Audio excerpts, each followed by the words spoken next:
नगरीय निकाय चुनाव 2022 के लिए पूरा शहर महापौर और पार्षद के चुनावों के लिए चुनावी रंग में रख चुका है। नामांकन की प्रक्रिया पूरी हो चुकी है। राष्ट्रीय दलों के साथ साथ स्थानीय और क्षेत्रीय दलों के प्रत्याशी और निर्दलीय प्रत्याशियों ने भी अपने नामांकन भरे हैं। कुल मिलाकर अगर हम बात करें तो महापौर की कुर्सी के लिए कुल 14 ऐसे दावेदार हैं जो चुनावी मैदान पर हैं। भारतीय जनता पार्टी ने प्रबोध व्यास को अपना उम्मीदवार बनाया है तो कांग्रेस ने अजय मिश्रा बाबा को।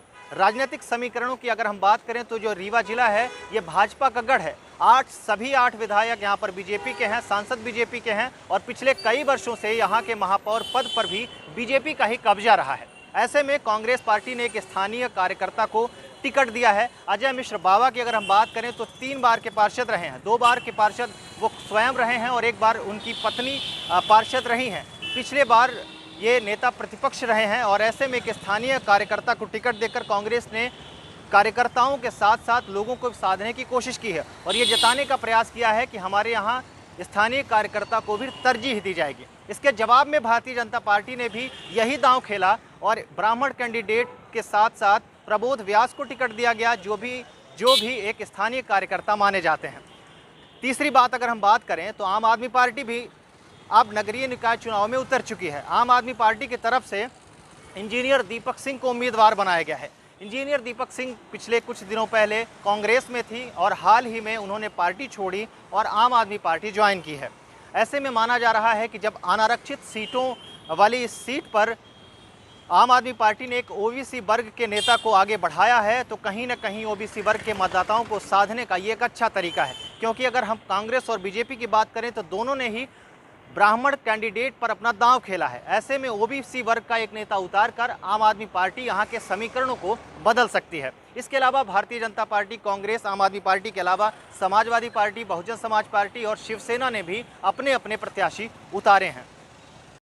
आपको बता दें कि राष्ट्रीय पार्टियों के साथ साथ क्षेत्रीय दलों और निर्दलीय प्रत्याशियों ने भी अपना पर्चा दाखिल किया है। एक चाय वाले ने भी महापौर पद की दावेदारी ठोकी है।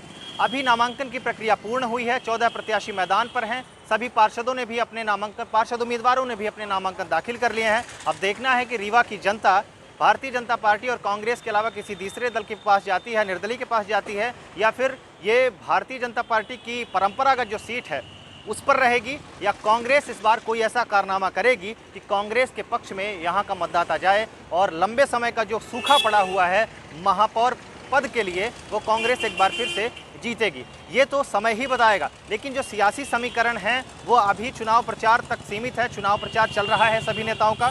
आने वाले समय में पता चलेगा कि आखिर ऊंट किस करवट बैठता है और रीवा की जनता किसे अपना महापौर बनाती है। अब मुद्दों की अगर हम बात करें तो यहाँ का जो सबसे बड़ा मुद्दा है वो जल भराव, मीठा जल, सीवरेज, के स्पन कंपनी के द्वारा जो काम शुरू किया गया था और उसे बीच में रोक दिया है। विपक्ष इसे अपना प्रमुख मुद्दा बना रही है। वहीं भारतीय जनता पार्टी 15 वर्षों के विकास को सामने रखकर ही अपने प्रत्याशी की बात करती है।